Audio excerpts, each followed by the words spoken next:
When I was little, my dad served during the Gulf War, Desert Storm, Desert Shield, that era. So he was gone a lot. And it was my mom basically helping raise 3 kids on her own.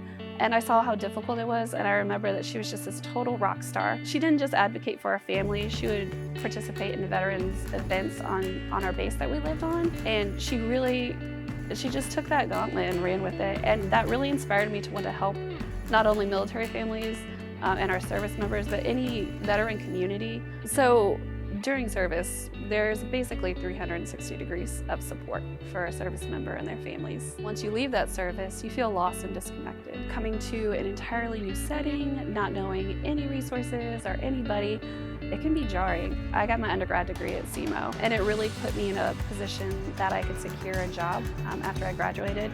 I remember when I moved to Arkansas with my husband, I went for a state military job, and one of the reasons they actually selected me is because I had a bachelor's degree over the other 6 candidates. SEMO invested in me, and when we moved back to the region after my husband got out of the service, it was just a natural call to come back to home. So when I started at SEMO 10 years ago, the OMVS had been around for a year, and ever since then we've had the full support to really get this office off the ground and going so that it's recognized as a resource of support for the students.